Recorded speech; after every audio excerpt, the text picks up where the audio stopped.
प्रसारणका लागि यो हो सामुदायिक सूचना नेटवर्क CIN। अहिले बिहानको 6 बजेको छ।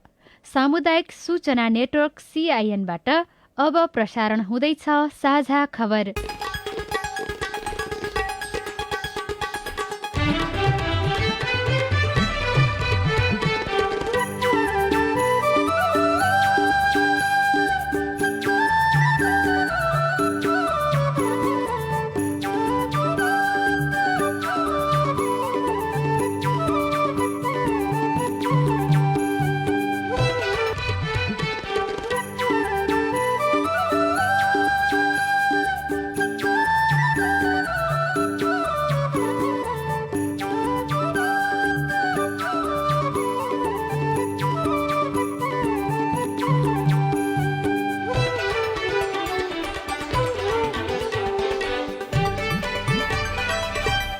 सुप्रभात। यो CIN को साझा खबर हो। राजन रुचालसँगै गोविन्द खड्काको तपाईलाई स्वागत छ। सामुदायिक रेडियोबाट देशैभरि एकैसाथ प्रसारण भइरहेको साझा खबर CINखबर.com र मोबाइल एप CIN-बाट पनि सुन्न सकिन्छ। आज 2077 साल फागुन 2 गते आइतबार फेब्रुअरी 14 तारिक सन् 2021 नेपाल सम्वत 1141 माघ शुक्ल पक्षको तृतीय तिथि। साझा खबरमा प्रमुख खबरका शीर्षकहरू। प्रतिनिधि सभा विघटन विरुद्धको मुद्दामा आजदेखि जवाबी बहस सुरु हुँदै निर्वाचन आयोग नेकपाको विवाद सल्ट्याउन अलमलमा आयोग र अदालतमाथि नेकपाका दुवै समूहको दबाव। भागरथी बलात्कार र हत्या चिने जानेकै व्यक्तिबाट भएको प्रहरीको दाबी। 30 महिनामा 5600 भन्दा बढी बलात्कृत अपराधीलाई कानूनी दायरामा ल्याउने प्रधानमन्त्रीको प्रतिबद्धता। पहिलो चरणको दोस्रो प्राथमिकतामा परेकालाई आजदेखि कोरोना विरुद्धको खोप लगाइँदै 13 जनामा नयाँ प्रजातिको भाइरस देखियो। प्रतिनिधि सभा विघटनले नागरिकता विधेयक अन्योलमा। बेलायतमा कोरोनाको नयाँ प्रकार रोक्न थप कडाई गरिँदै भारतको तमिलनाडुमा पटका उद्योगमा विस्फोट हुँदा 19 जनाको मृत्यु। ट्रम्प विरुद्ध बदलाको अभियान चलाइएको उनका पक्षका वकिलको दाबी। र राष्ट्रिय महिला लीग फुटबलमा एपिएफ र विराटनगर विजयी। टाइगर कपको उपाधि गण्डकी र पुलिसलाई।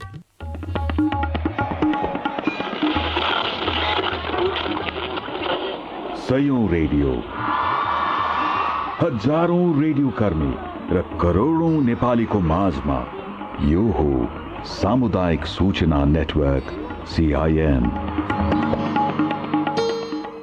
साझा खबरमा सबैभन्दा पहिले आजदेखि कोरोना विरुद्धको दोस्रो चरणको प्राथमिकतामा परेकालाई खोप लगाउने प्रसंग। सरकारले आजदेखि दोस्रो प्राथमिकतामा परेका व्यक्तिलाई कोरोना भाइरस विरुद्धको खोप उपलब्ध गराउँदैछ। स्वास्थ्य तथा जनसंख्या मन्त्रालयले पहिलो चरणको दोस्रो प्राथमिकतामा परेका व्यक्तिलाई खोप लगाउनका लागि आज फागुन 2 गतेदेखि 8 गतेसम्मका लागि खोप अभियान सञ्चालन गर्न लागेको हो। सबै सरकारी कार्यालयका कर्मचारी, सार्वजनिक संस्थान तथा बैंकका कर्मचारी, पत्रकार, स्थानीय तहका निर्वाचित जनप्रतिनिधिलाई खोप लगाइने स्वास्थ्य मन्त्रालयको तयारी रहेको छ। स्वास्थ्य मन्त्रालयका प्रवक्ता डाक्टर जागेश्वर गौतमले सीमा सुरक्षा पोस्टमा खटिएका सुरक्षाकर्मी, पहिलो छुट भएका स्वास्थ्यकर्मीलाई खोप लगाइने पनि बताउनु भएको छ। उहाँले निर्धक्कका साथ खोप लगाउन पनि अपील गर्नुभएको छ। खोप आजदेखि दोस्रो चरणको अभियान अन्तर्गत सुरु हुँदैछ। नेपालमा नयाँ प्रजातिको कोरोना भाइरस पनि समुदाय स्तरमा देखिन थालेको छ। अहिलेसम्म 13 जनामा यस्तो भाइरस देखिएको बताइएको छ। यो बेलायतमा देखिएको UK भेरिएन्ट भाइरस हुन सक्ने चिकित्सकहरूको आशंका रहेको छ। एपिडेमियोलोजी तथा रोग नियन्त्रण महाशाखाका निर्देशक डाक्टर कृष्ण पौडेलका अनुसार 2 हप्ता अघि मुक्तिनाथ दर्शन गरी पोखरा हुँदै काठमाडौँ आएका एक नेपालीमा कोरोना परीक्षण गर्दा नयाँ प्रकारको भाइरस पत्ता लागेको थियो। उनमा यस जिन देखिएको थिएन। ती व्यक्तिको सम्पर्कमा आएका पोखराका 12 जनाको नमुना परीक्षण गर्दा सबैमा नयाँ भाइरस पुष्टि भएको बताइएको छ। नेपालमा पहिलो पटक गत 27 पुसमा 3 जनामा UK भेरिएन्ट पुष्टि भएको थियो। उनीहरू सबै बेलायतबाट फर्किएका थिए। नयाँ प्रजातिको कोरोना भाइरस पहिचान गर्ने प्रयोगशाला नेपालमा अहिलेसम्म छैन। तर नयाँ प्रजातिको कोरोना भाइरस देखिएपछि त्यसले चिकित्सकहरूमा दबाव र तनाव बढाएको छ। यसैबीच हिजो नेपालमा थप 57 जना कोभिड-19 का संक्रमित भेटिएका छन्। केही घटेको छ संक्रमितको संख्या। स्वास्थ्य तथा जनसंख्या मन्त्रालयका अनुसार गत 24 घण्टामा देशभर 1900 जनाको PCR परीक्षण भएकोमा 27 जना महिला र 30 जना पुरुष गरी 57 जनामा कोरोना पुष्टि भएको हो। यस्तै गत 24 घण्टामा थप 133 जना संक्रमणमुक्त भएसँगै हालसम्म नेपालमा कोरोना संक्रमणमुक्त हुनेको संख्या 2,68,929 जना रहेको छ। कोरोना निको हुनेको दर 98.7% रहेको छ। गत 24 घण्टामा कोही पनि संक्रमितको मृत्यु भएको छैन। कोरोनाबाट हालसम्म 2054 जनाको मृत्यु भएको छ।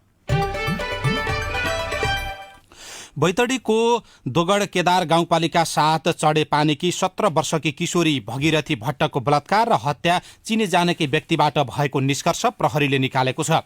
प्रहरीले अनुसन्धान अपराधीको नजिकै पुगिसकेको दावी पनि गरेको छ। अनुसन्धानमा खटिएका सुदूरपश्चिम प्रदेश प्रहरी प्रमुख नायब महानिरीक्षक उत्तम सुवेदीले चिने जानेका र सम्पर्कमा रहेका स्थानीयबाटै भगीरथीको बलात्कार र हत्या भएको बताउनु भएको छ। घटनास्थल भौगोलिक अवस्था हेर्दा र बाहिरबाट आएका कुनै मान्छेको यो घटना गराउने सम्भावना देखिँदैन। अनुसन्धानबाट खुलेको छ प्रहरीले भनेको छ। तर भट्ट हत्याको अनुसन्धान भिरकट्याको बाटोमा अड्किएको छ। भगीरथी पढ्ने विद्यालयदेखि झण्डै 500 मिटर दूरीमा रहेको भिरकट्यामा घटनास्थलसम्मको सम्पर्क प्रहरीले जुटाउन सकिरहेको छैन। भिरकट्याको भिरमा चाउचाउ खाएको देख्ने प्रत्यक्षदर्शी भेटिएका छन्। त्यति बेला 2 जना थिए। दुवै भिरकट्याको भिरबाट छुट्टिए। एक प्रहरी अधिकृतले भन्नुभयो। तर त्यसभन्दा माथिको लोकेसन पत्ता लगाउन प्रहरीलाई हम्मे परेको छ। भिरकट्याबाट घटनास्थल झण्डै 2 किलोमिटर दूरीमा छ। त्यस दिन दिउँसो 2:47 भगीरथीको मोबाइल स्विच अफ भएको छ। उहाँको शव नजिकै झण्डै 10 मिटरमा ब्याट्री झिकिएको मोबाइल भेटिएको छ। तालिम प्राप्त कुकुरले त्यो मोबाइल पत्ता लगाएको छ। तर राति पानी परेकाले कुकुरले घटनास्थलबाट भिरकट्यातर्फ पछ्याएर अगाडि बढ्न सकिरहेको छैन। अपराधीको हिँडेको बाटो पत्ता लगाउन कुकुरलाई पानी परेका कारण समस्या भएको प्रहरीले भनेको छ। तर छिट्टै अपराधी पक्राउ पर्ने र अनुसन्धान पत्ता लाग्ने प्रहरीले दावी भने गरेको छ। प्रधानमन्त्री केपी शर्मा ओलीले भागरथी भट्ट र निर्मला पन्तको बलात्कारपछि भएको हत्या गम्भीर प्रकारको अपराध भएको बताउँदै सो हत्यामा संलग्न अपराधीलाई पानीमुनि गए पनि नछाडिने बताउनु भएको छ। लुम्बिनी प्रदेशको बुटुबोलमा नेकपाले शनिबार आयोजना गरेको आमसभामा बोल्दै प्रधानमन्त्री ओलीले बलात्कारमा संलग्न अपराधी कुनै पनि हालतमा नम्कने बताउनुभयो। समाजमा अहिले पनि केही क्रिमिनल तत्त्वहरू सरकारलाई बदनाम गर्न केही क्रिमिनल तत्त्वहरू अपराधी तत्त्वहरू क्रियाशील भएको देखिन्छ। निर्मला हत्याकाण्ड जस्ता घटनाहरू अहिले फेरि भागीरथी हत्याकाण्ड जस्ता घटनाहरू घटाउने अपराधीहरू तपाईँहरूको अगाडि भन्न चाहन्छु। निर्मला हत्याकाण्ड बलात्कार गरेर हत्या गर्ने कुरा होस् अथवा भागीरथी हत्याकाण्ड होस्, यस्ता हत्याकाण्डका अपराधीहरूलाई पानी मुनि गए पनि छोडिने छैन। विश्वका कुनै भागमा भागेर पुगे पनि छोडिने छैन। खोजेर समातेर ल्याएर उनीहरूलाई कानुनी दायरामा राखिनेछ, कारबाही गरेर छोडिनेछ। दोषबाट अपराधबाट उम्किन दिने त्यो कुरा हुने छैन।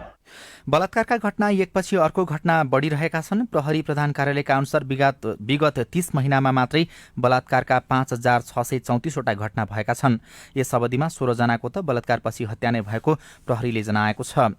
कानून अनुसार बलात्कार जघन्य अपराधको प्रकारको फौजदारी अपराध हो। यस्तो घटनाको ग्राफ डरलाग्दो किसिमले बढ्नुले समाजमा आतंक र भय छाउने समाजशास्त्रीको भनाइरहेको छ। सरकारले यो तथ्यलाई बुझेर बलात्कार र हत्यामा संलग्नलाई छिटोभन्दा छिटो कानूनी कटघरामा भ्याउनु पर्ने सुझाव पनि उनीहरूको छ। प्रहरीको तथ्याङ्कलाई विश्लेषण गर्दा हरेक दिन औसतमा 7 जना महिला बलात्कृत भइरहेका छन्। यसरी बलात्कृत हुनेमा 5 वर्षका बालिकादेखि वृद्धसम्म रहेका छन्। तथ्याङ्क अनुसार 2 महिनाको बीचमा 1 जनाको बलात्कारपछि हत्या हुने गरेको छ। प्रहरीका अनुसार गत 30 महिनाको अवधिमा प्रदेश 1 मा 1353 जना, प्रदेश 2 मा 776 जना, बागमती प्रदेशमा 627 जना, काठमाडौँ उपत्यकामा 674 जना बलात्कृत भएका छन्। यस्तै गण्डकी प्रदेशमा 437 जना, लुम्बिनी प्रदेशमा 922 जना, कर्णाली प्रदेशमा 352 जना र सुदूरपश्चिम प्रदेशमा 492 जना बलात्कृत भएको प्रहरीले जनाएको छ।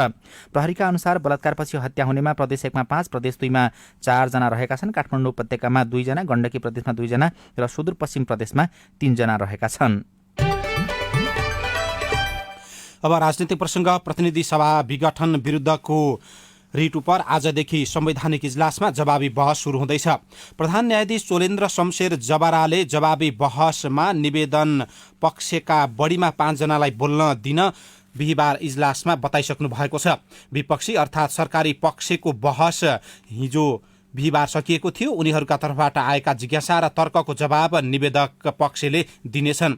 अब तपाईहरू कतिजनाले जवाब दिनुहुन्छ, बढी त्यही अनुसार अगाडि बढ्नुहोला। विपक्षी बनाइएका सभामुख अग्निप्रसाद सापकोटाका तर्फबाट बिहिबार अधिवक्ता लवकुमार मैनालीले बहस गरिसकेपछि प्रधान न्यायाधीश जबराले भन्नुभएको थियो, तपाईहरू को बहस गर्नुहुन्छ, अधिकतम 5 जनाले मात्रै बहस गर्ने निर्णय गर्नुहोला।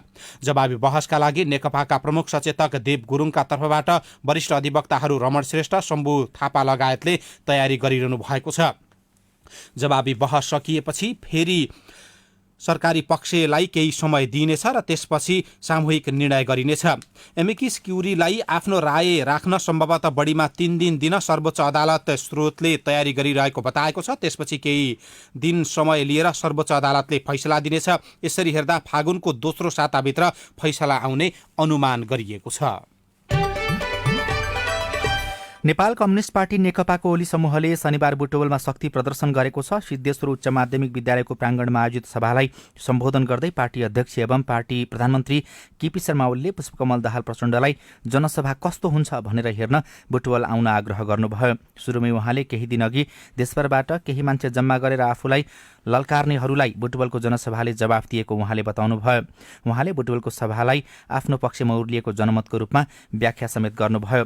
प्रचण्ड नेपाल समूहलाई इङ्गित गर्दै उहाँले देश बिगार्न खोज्ने तत्त्वहरू सरकारले गरेको विकास र समृद्धिबाट आँतिएर सडकमा रोइ कराई गरेको दावी समेत गर्नुभयो। अदालतले न्याय गर्ने र देशलाई अस्थिरतातर्फ फर्कन नदिने आफ्नो विश्वास रहेको पनि उहाँले बताउनुभयो। संसद पुनर्स्थापना भए कुनै पार्टीको बहुमत नरहने भएकाले झनै अस्थिरता बढ्ने र लोकतन्त्रको हुर्मत लिने काम हुने प्रधानमन्त्रीको दावी थियो। यस्तै नेपाल कम्युनिस्ट पार्टी नेकपा ओली समूहका महासचिव विष्णु पौडेलले नेकपा विभाजन नभई केही नेता चोइटिएर गएको बताउनु भएको छ। नेकपा लुम्बिनी प्रदेश कमिटिले आयोजना गरेको जनसभालाई सम्बोधन गर्दै पौडेलले पार्टी विभाजन भएको नभई पार्टी देश र जनताको हित नचाहने केही व्यक्तिहरू चोइटिएर गएको बताउनुभयो। बुटवलमा जुटेको जनमतले पार्टी नफुटेको र पार्टी एक भएको तथा ओली नेतृत्वमै रहेको भन्ने पुष्टि गरेको पौडेलको भनाइ छ। जनताको अभिमत भन्दा ठूलो, जनताको साथ र समर्थन भन्दा ठूलो, जनताको ऐक्यबद्धता भन्दा ठूलो वैधानिकताको केही हुन्छ? हुँदैन। त्यसकारणले म यहाँहरूको आँखामा आँखा जोडेर भन्न चाहन्छु, यहाँहरूसँग आत्मविश्वासका साथमा म प्रस्तुत हुन चाहन्छु। नेपाल कम्युनिस्ट पार्टीको वैधानिकता कमरेड केपी शर्मा ओलीले नेतृत्व गरेको नेपाल कम्युनिस्ट पार्टीसँग रहनेछ। चुनाव चिन्ह, सूर्य चिन्ह कमरेड केपी शर्मा ओलीले नेतृत्व गरेको कम्युनिस्ट पार्टीसँग रहनेछ। तत्कालीन माओवादी नेता समेत रहनुभएका ऊर्जा जलस्रोत तथा सिंचाई मन्त्री टोपबहादुर रायमाझीले भने तत्कालीन माओवादी लडाकुको नक्कली संख्या देखाएर माओवादी नेतृत्वले लिएको 19 अर्ब रुपियाँको हिनामिना भएको र त्यसको हिसाब किताब दिन सभाबाटै प्रचण्डलाई आग्रह गर्नुभएको थियो। पूर्व माओवादी लडाकुहरूको भेला समेत गराइएको थियो। 600 पूर्व माओवादी लडाकुहरू लुम्बिनी, सुदूरपश्चिम र कर्णाली प्रदेशबाट भेलामा सहभागी भएका थिए। उनीहरूले पटक पटक आश्वासनको भाषण सुनेको तर कसैले पनि आफ्नो कुरा सुनुवाई नगरेको भन्दै भेलामै असन्तुष्टि समेत व्यक्त गरेका थिए। तर लुम्बिनी प्रदेशका मुख्यमन्त्री शंकर पोखरेलले भने पूर्व माओवादी लडाकुहरूका माग अब छिट्टै पूरा हुने घोषणा समेत गर्नुभएको थियो। हिजै काठमाडौँमा नेपाल कम्युनिस्ट पार्टी नेकपा प्रचण्ड नेपाल समूहका अध्यक्ष पुष्पकमल दाहाल प्रचण्डले तत्कालीन अवस्थामा जनयुद्धलाई शान्तिपूर्ण राजनीतिको मार्गमा रूपान्तरण नगरेको भए आफूहरूको जित नहुने बताउनु भएको छ। उहाँले मार्क्सवादलाई धर्मशास्त्र जस्तो बनाएको विश्व कम्युनिस्ट आन्दोलनले ठूलो क्षति भोगेको दावी गर्दै नेपालमा त्यस्तो नहोस् भनेर आफूले जनयुद्धलाई शान्तिपूर्ण राजनीतिमा रूपान्तरण गरेको बताउनुभयो। काठमाडौँमा हिजो आयोजित गंगा कार्कीको दुसाध्य जनयुद्ध नामक पुस्तक विमोचन कार्यक्रममा प्रचण्डले अहिले जुन लडाकुहरूका नाममा राजनीति भइरहेको छ उहाँहरूको विषयमा राजनीति नगर्न पनि आग्रह गर्नुभएको थियो।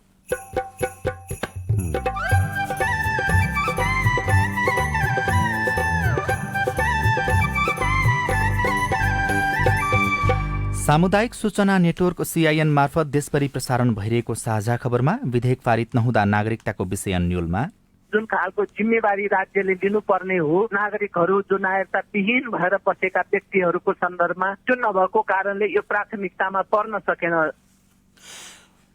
बीपी कोइराला मेमोरियल अस्पतालको इन्टरनेटमा भ्रष्टाचार, इन्टरनेट सामग्री रोक्न 1 अर्बको बजेट, धान उत्पादन बढे पनि चामल आयातमा बढेको बढै, रेल सञ्चालनमा ढिलाइ लगायतका खबर बाँकी छन्। सीआईएनको साझा खबर सुन्दै गर्नुहोला। दिगो विकासका निमित्त जीवन विकास पुरस्कार 2077 का लागि आवेदन पेश गर्ने सूचना। गुणस्तरीय शिक्षाका क्षेत्रमा उल्लेख्य कार्य गरे बापत सन् 2017 मा $3 लाख बराबरको एजी फन्ड इन्टरनेशनल प्राइज प्राप्त गर्न सफल जीवन विकास समाज मोरङले दिगो विकासको क्षेत्रमा महत्वपूर्ण योगदान गर्ने संस्था तथा पत्रकारलाई वार्षिक रूपमा पुरस्कार प्रदान गर्न लागेको बेहोरा सहर्ष जानकारी गराउँदछौं। यस पटकको पुरस्कारमा दिगो विकास लक्ष्य नम्बर 4 अनुसार गुणस्तरीय शिक्षाको क्षेत्रमा उल्लेख्य कार्य गर्ने गैर सरकारी संस्थालाई रु 5 लाख, सामुदायिक शैक्षिक संस्थालाई रु 3 लाख र पत्रकारलाई रु 2 लाख गरी 3वटा विधामा पुरस्कार प्रदान गरिने हुँदा 2077 फागुन 25 गते भित्र अनलाइन वा कार्यालय मार्फत आवेदन पेश गर्न यो सूचना प्रसारण गरिएको छ।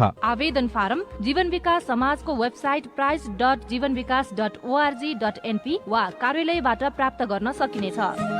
जीवन विकास समाज मुख्य कार्यालय कटहरी 2 मोरङ।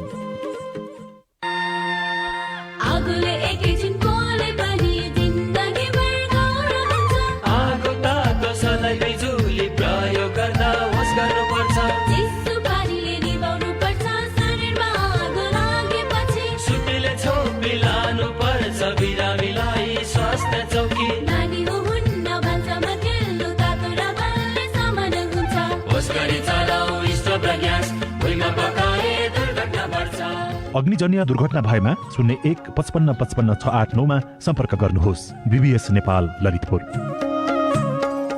सामाजिक रूपान्तरणका लागि यो हो सामुदायिक सूचना नेटवर्क CIN।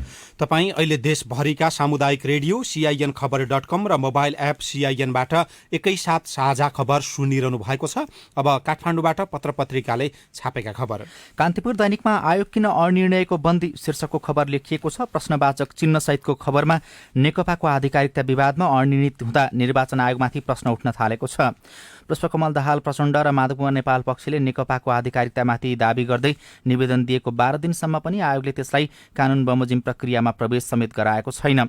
राजनीतिक दल सम्बन्धी ऐनअनुसार दलको मान्यता सम्बन्धी दावी नआएकाले नेकपाको विवादमा प्रवेश गर्न नसकेको बताउँदै आएको आयोगले प्रचण्ड नेपालको दावीपछि पनि मौनता साधेको छ।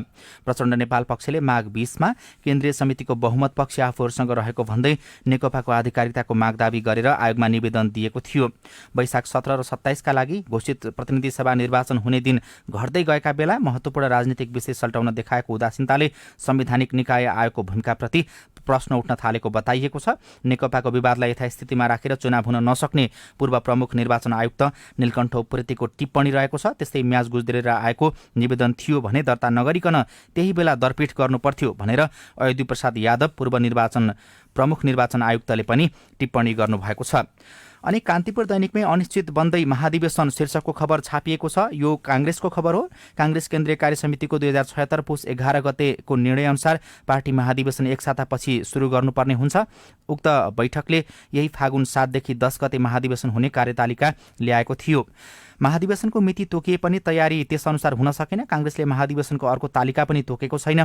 केन्द्रीय कार्य समिति बैठकमा गत माघ 13 गते महाधिवेशन कहिले गर्ने भन्नेमा सभापति शेरबहादुर देउवा र वरिष्ठ नेता रामचन्द्र पौडेलबीच केही छिन सवाल जवाफ समेत चलेको थियो। तर त्यस पछाडि त्यस विषयमा थप छलफल भएको छैन। यसले कांग्रेसको महाधिवेशनलाई अनिश्चित बनाइदिएको छ। नागरिक दैनिकले फैसला गर्न ढिलो भयो श्रीमान शीर्षकमा समाचार टिप्पणी छापेको छ। 2 वर्ष अघि श्रीलङ्कामा संसद विघटनको मुद्दामा त्यहाँको सर्वोच्च अदालतले 34 दिनमै फैसला जारी गरेको थियो। त्योभन्दा छोटो समयमा सुनुवाई भएको उदाहरण बेलायतमा अघिल्लो वर्ष संसद अन्त्यको घटनालाई लिन सकिन्छ। त्यहाँ 13औं दिनमै विघटन सदर हुने फैसला सर्वोच्च अदालतले गरेको थियो। तर हामी कहाँ भने प्रतिनिधि सभा विघटन भएको 2 महिना बित्न लागिसक्दा समेत सर्वोच्च अदालतमा सुनुवाई सकिएको छैन र राज्यका निकायहरूमा निर्वाचन हुन्छ हुँदैन, संसद पुनर्स्थापना हुन्छ हुँदैन भन्ने अन्यल छ र बहस पनि जारी छ। समग्रमा राज्यका निकायहरूले एउटा निश्चित दिशा तय गरी अघि बढ्न नसक्दा मुलुक अन्यलमा परेको अनन्तराज लुइटेलले लेखेको टिप्पणीलाई छापिएको छ। राजधानी दैनिकमा रेल सञ्चालनमा ढिलाइ शीर्षकको खबर छ। भारतबाट करिब 5 महिना अघि ल्याएको रेल सञ्चालन हुन अझै सकेको छैन। जनकपुरको कुर्थादेखि भारतको जयनगरसम्मको रेलमार्ग सञ्चालनका लागि भारतबाट सरकारले रेल ल्याए पनि तयारी अभावका कारण थन्किएर बसेको छ। छोपिएर राखिएको रेल समय कुरेको कुरै छ, तर कहिले सञ्चालन हुने अन्योलता अझै कायमै छ। नयाँ पत्रिका दैनिकले विकास बजेट ब्याजमा लगाउँदै काठमाडौँ महानगर शीर्षकको खबर छापेको छ। काठमाडौँ महानगरपालिकाले विकासको नयाँ मोडेल अभ्यास गरिरहेको छ। राजस्वबाट उठाएको रकम सञ्चित खातामा राखेर विकास गर्नुपर्नेमा महानगरले मुद्दती खातामा राखेर 9% ब्याज उठाइरहेको छ।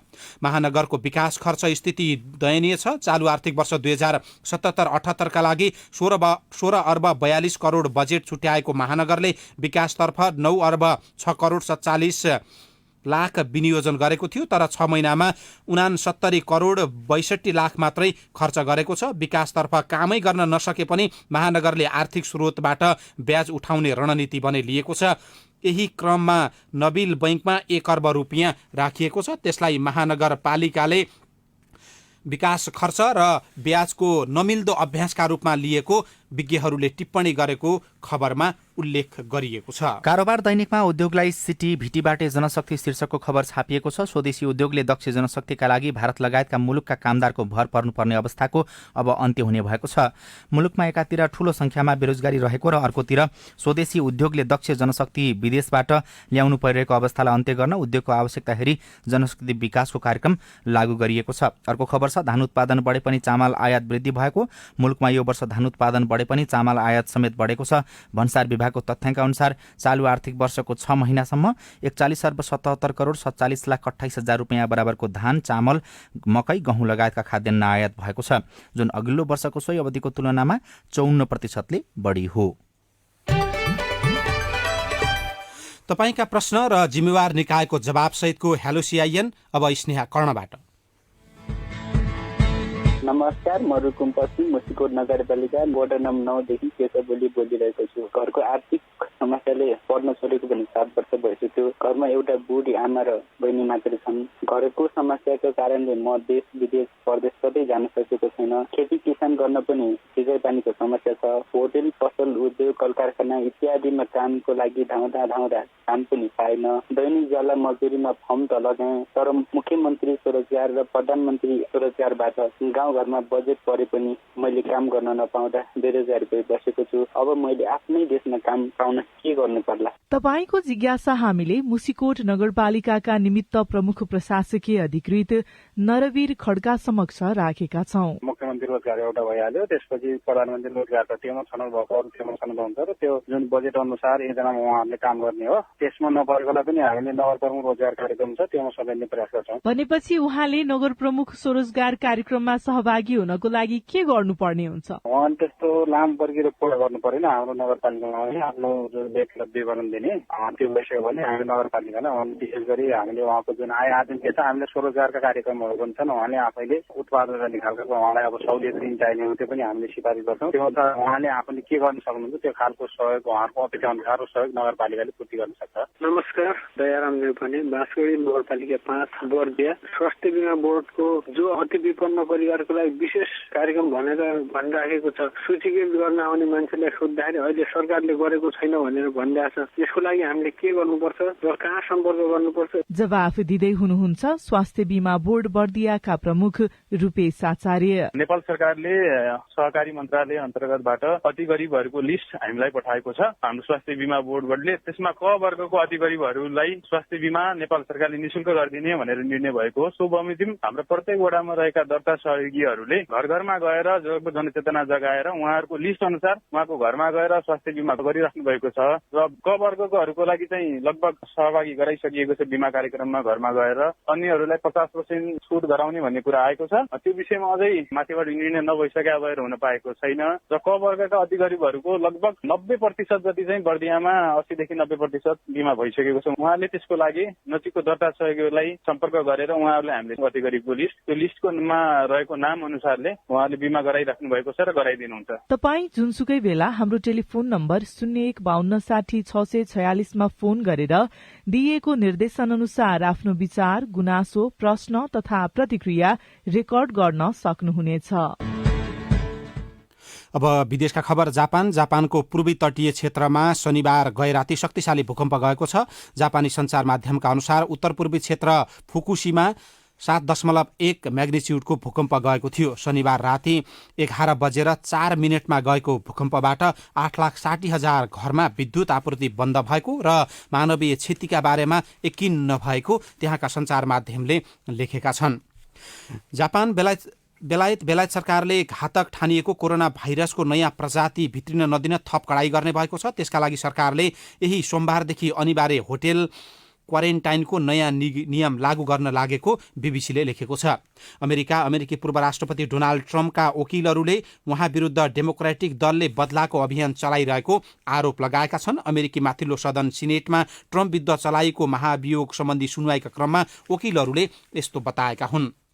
भारतको एउटा पटाका उद्योगमा आगलागीमा कम्तीमा 19 जनाको मृत्यु भएको छ। घटनाका कारण अरू केही घाइते भएको त्यहाँका सञ्चार माध्यमले लेखेका छन्। तमिलनाडु प्रदेशको विरुधुनगर जिल्लाको एउटा उद्योगमा आगलागी भएको थियो। हाइटीमा थप मानवीय सहायताको खाँचो रहेको र त्यहाँ सहयोग गर्न विश्व समुदायलाई संयुक्त राष्ट्रसङ्घले अपिल गरेको छ। अब खेल खबर। सशस्त्र प्रहरी बल एपीएफ क्लबले शनिबार वालिङ नगरपालिका स्याङ्जालाई सजिलै 6-0 गोल अन्तरले हराएर महिला राष्ट्रिय लीग फुटबलमा 9औं जित हात पारेको छ। यो सँगै शीर्ष स्थानमा रहेको एपीएफ उपाधितर्फ नजिक पुगेको छ। वालिङ भने हारपछि 14 अङ्कसहित तेस्रो स्थानमा रहेको छ। हिजो नै भएको अर्को खेलमा विराटनगर महानगरपालिकाले पुछारमा रहेको चौदण्डीगढी नगरपालिका विरुद्ध 2-1 को कठिन जित निकालेको छ र गण्डकी प्रदेशले टाइगर कप आमन्त्रित राष्ट्रिय भलिबल च्याम्पियनसिप अन्तर्गत पुरुषतर्फको उपाधि जितेको छ। हिजो भएको फाइनलमा आर्मी क्लबलाई 3-2 को सेटमा पराजित गर्दै गण्डकी च्याम्पियन बनेको हो। महिलातर्फको उपाधि भने नेपाल पुलिस क्लबले जितेको छ। अन्यलमा नागरिकता विधेयक अनागरिक बन्नुपर्ने नागरिकको बाध्यता। रेडियो रिपोर्ट स्वस्थ जीवनशैलीसँग जोडिएको सन्देश। अरू खबर र कार्टुन पनि बाँकी नै छ। सीआईएनको साझा खबर सुन्दै गर्नुहोला। विद्यालयको उत्कृष्ट शिक्षकको रूपमा सम्मानित हुनुभएको छ कलावती परियार।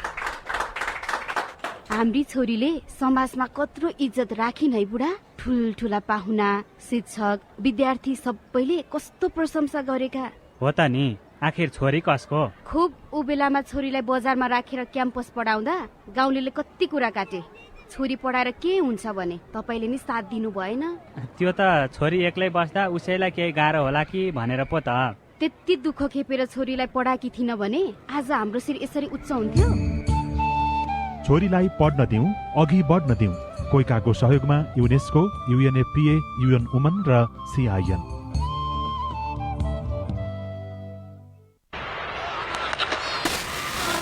ला ब्यालेन्स सकिनलाई टिभी हेर्नु जिसुर जाउँ रिचार्ज गर्नलाई। होममा डिलर दाइको डिस्काउन्ट सबैलाई। होमले ल्यायो खुसी सबैजनालाई। टिभीको मजा लिन वार्षिक रिचार्ज गरौँ। डिलर दाइको डिस्काउन्ट पाई सबै दङ्ग परौँ। के हो र डिलर दाइ, के दिनुहुन्छ हामीलाई? फन्ड ट्रान्सफरको सेवामा मिल्छ यस्तो मौका। विकली लकी ड्रनी हुने मौकामा झन् चौका। अब फन्ड ट्रान्सफरबाट वार्षिक रिचार्ज गरी बम्पर डिस्काउन्ट र 2 भाग्यशाली ग्राहकहरूलाई 1 लाख नगद उपहार सहित 2 वर्ष रिचार्ज गर्दा लकी ड्रमा डबल मौका पाउनुहोस् र मजाले रमाउनुहोस्। डिश होम, खुसी अन गरौँ। सामाजिक रूपान्तरणका लागि यो हो सामुदायिक सूचना नेटवर्क सीआईएन। साझा खबरमा अब नागरिकता विधेयकको कुरा। नागरिकता ऐन 2063 संशोधन गर्न बनेको विधेयक संसदीय समितिमा छलफल भए पनि अघि बढ्न पाएन। 8 महिना अघि राज्य व्यवस्था तथा सुशासन समिति मार्फत संसदमा पेश भएको विधेयकका बारेमा उच्चस्तरीय सहमति खोज्ने भनिएको थियो। तर प्रतिनिधि सभा विघटन भएपछि अब विधेयक कहिले पारित हुन्छ भन्ने विषय अनिश्चित बनेको छ। संविधान अनुरूपको व्यवस्था समावेश गरी नेपालको नागरिकता ऐन 2063लाई संशोधन गर्न बनेको विधेयक 2 वर्ष अघि संसदमा दर्ता भयो। त्यसको 2 वर्षभन्दा बढी समय बितिसक्दा विधेयक अझै अनिश्चित छ। संघीय संसद सचिवालयका प्रवक्ता रोजनाथ पाण्डे, लामो प्रक्रियाबाट समाधान हुने अवस्थामा पुगेको, कानून बन्ने अवस्थामा पुगेका विधेयकहरू पनि निष्क्रिय हुने अवस्था सिर्जना भयो। त्यस्तो करिब 5 वटा विधेयकहरू चाहिँ प्रतिवेदनहरू समितिहरूले पेश गरेर अब टेबल गर्न मात्रै बाँकी रहेको अवस्थामा पनि निष्क्रिय हुन पुगेको अवस्था छ। नागरिकता विधेयकका अधिकांश बुँदामा सहमति भए पनि वैवाहिक अंगीकृत नागरिकता लिने महिलालाई 7 वर्ष कुर्नुपर्ने प्रावधानमा सहमति नजुटेपछि बहुमतका आधारमा राज्य व्यवस्था समितिबाट पारित गरियो। 8 महिना अघि संसदमा पेश गरियो, तर बैठक नचलेपछि थप प्रक्रियामा गएन। विगठित संसदको राज्य व्यवस्था तथा सुशासन समितिका सभापति शशि श्रेष्ठ संसदलाई अब हठात रूपबाट स्थगन नगरेको भएदेखि यो चाहिँ बजेट अधिवेशनमा नै यो पारित भइसक्ने स्थिति थियो। तर यसलाई जुन किसिमको महत्व र प्राथमिकता दिनुपर्ने हो, जुन खालको जिम्मेवारी राज्यले लिनुपर्ने हो, नागरिकहरू जो नागरिकताविहीन भएर बसेका व्यक्तिहरूको सन्दर्भमा त्यो नभएको कारणले यो प्राथमिकतामा पर्न सकेन। त्यो बेलामा पनि प्रतिनिधि सभा विघटन भएपछि नागरिकता विधेयक पनि निष्क्रिय बनेको छ। विशेष गरी 2063 सालमा जन्मसिद्ध आधारमा नागरिकता पाएका अभिभावकका सन्तान नागरिकता पाउनबाट वञ्चित छन्। सरकारले नागरिकता सम्बन्धी अध्यादेश ल्याएर भए पनि यो समस्या समाधान गर्नुपर्ने बताउँदै राजपाका नेता लक्ष्मण लाल कर्ण अब यसलाई अध्यादेश मार्फत पनि जारी गर्नु पर्थ्यो। त्यो संवैधानिक परिषदको बैठकको अध्यादेश आउँछ, पार्टी फुटाउने अध्यादेश आउँछ, तर जनताको लागि जुन आवश्यक छ एउटा अध्यादेशबाट पनि जारी गर्नुपर्ने गर्दैन सरकार। सरकारको नियत नै गलत छ। विज्ञहरू भने नागरिकका अधिकारसँग जोडिएका विधेयक रोकिनु नागरिकलाई अधिकारबाट वञ्चित गरिनु हो भन्छन् संविधानविद सूर्य ढुङ्गेल। नागरिक सम्बन्धी अधिकारबाटै वञ्चित भयो नि तिनीहरू त, होइन? यस्तो लामो पिरियडसम्म नहुँदाखेरि त नागरिकहरूले जसले तपाईँको त्यसलाई स्पष्टताको साथ नागरिक भए भनेर नागरिकको मौलिक हकहरू प्रयोग गर्न पाउँथे, त्यहीबाट नै उनीहरू वञ्चित हुनुपर्छ। यो त ज्यादै इम्पोर्टेन्ट हो। यो लामो समय यसो राख्दाखेरि त नागरिकहरू त्यहीबाट त उपेक्षित हुन्छन् नि। नागरिकता विधेयकका लागि विघटित संविधान सभाको राज्य व्यवस्था तथा सुशासन समितिमा 34 पटक बैठक बस्यो। यो विधेयकका लागि बैठक बस्दा सरकारवाला निकायसँग छलफल गर्दा 1 करोड 20 लाख भन्दा बढी रकम खर्च भएको संघीय संसद सचिवालयले जनाएको छ। विनोद शर्मा, CIN, काठमाडौँ। यो रिपोर्टसँगै हामी साझा खबरको अन्त्यमा आइपुगेका छौं। सामुदायिक रेडियो प्रसारक संघद्वारा सञ्चालित CIN को बिहान 6 बजेको साझा खबर सक्नु अघि मुख्य खबर फेरि एकपटक। प्रतिनिधि सभा विघटन विरुद्धको मुद्दामा आजदेखि जवाफी बहस सुरु हुँदै निर्वाचन आयोगले नेकपाको विवाद सल्टाउन सकेन। आयोग र अदालतमाथि नेकपाका दुवै समूहको दबाव। भागीरथी बलात्कार र हत्या चिने जानेकै व्यक्तिबाट भएको प्रहरीको दाबी। 30 महिनामा 5600 भन्दा बढीको बलात्कार अपराधीलाई कानूनी दायरामा ल्याउने प्रधानमन्त्रीको प्रतिबद्धता। पहिलो चरणको दोस्रो प्राथमिकतामा परेकालाई आजदेखि खोप लगाइँदै 13 जनामा नयाँ प्रजातिको कोरोना भाइरस देखियो। प्रतिनिधि सभा विघटनले नागरिकता विधेयक अन्योलमा। बेलायतमा कोरोनाको नयाँ प्रकार रोक्न थप कडाई गरिँदै भारतको तमिलनाडुमा पटाका उद्योगमा विस्फोट हुँदा 19 जनाको मृत्यु। र राष्ट्रिय महिला लीग फुटबलमा APF र विराटनगर विजयी। साझा खबरको अन्त्यमा पालो आएको छ कार्टुनको। कारोबार दैनिकले बनाएको खरोबार शीर्षकको कार्टुन लिएका छौं। यो कार्टुनमा चुनाव कोरोनाको खोपसँग जोडेर व्यङ्ग्य गर्न खोजिएको छ। यहाँ हृदय त्रिपाठी जस्तै देखिने व्यक्ति अगाडिपट्टि र प्रधानमन्त्री जस्तै देखिने व्यक्ति पछाडिपट्टि छन्। प्रधानमन्त्रीले केही सल्लाह दिइरहेको जस्तो देखिएको छ। माथि चाहिँ यस्तो लेखिएको छ, भिक्षा दानमा विदेशीले कोभिड खोप दिन्छौँ भन्लान्, तर नझुक्किनु, हामीलाई जिन्सी होइन नगदै देऊ भन्नु, चुनाव खर्च चाहिएन। अवस्था प्राविधिक साथी सुभाष पन्तलाई धन्यवाद। अहिलेलाई गोविन्द खड्का र राजन रुचाल बिदा भयौं। तपाईको आजको दिन शुभ होस्। नमस्कार। यसपछि देशभरिका सामुदायिक रेडियोबाट कार्यक्रम संवाद प्रसारण हुनेछ। सुन्ने प्रयास गर्नुहोला।